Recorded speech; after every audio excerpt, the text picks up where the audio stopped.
वे अजकल वॾा सूफ़ी मांजी फ़कीर तव्हां ॿुधो तव्हां ॿुधंदा आहियो शौक़ सां पर केॾी महिल उनखे तवजा बि ॾियो चवे छा थो गिलाऊं पियो करे आलिमनि जूं इहे न कयो हिन खां बहितर चयो नाकूं ॿुधो भलंदा असां गॾिजी चयो सुभाणे गिलाऊं आलिमनि जूं बसि उहे अजकल वॾा सूफ़ी गुनाहगार जिन जो बसि उहे अजकल वॾा सूफ़ी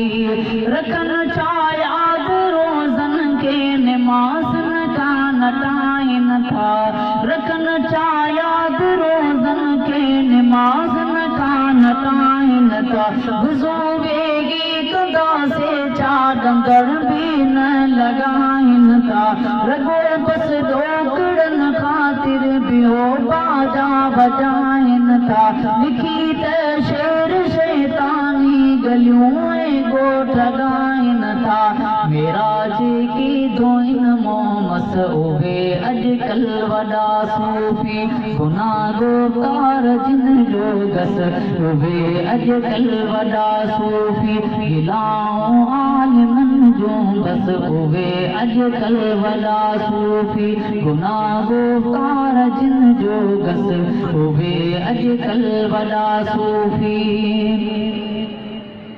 मथा टेके मज़ारनि ते उहे मेराज था सम्झनि पई मख़लूक जे पेरे वॾो से ताज था सम्झनि पई पूरी सभिनि जी थे हितां से हाज था सम्झनि पई पूरी सभिनि जी थे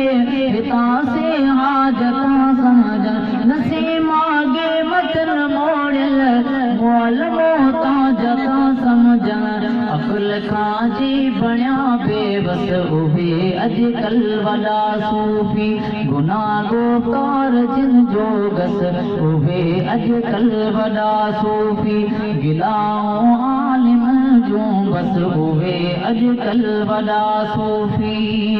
नथा क़ुरान खे सम्झनि बीवारीअ खे त सम्झनि छा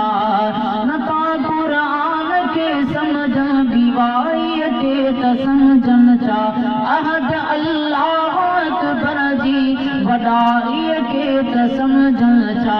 मोहम्मद पीर मिठड़े जी मिठाईअ खे त सम्झनि छा चवां सच सोलगी यूसुफ सचाईअ खे त सम्झनि छा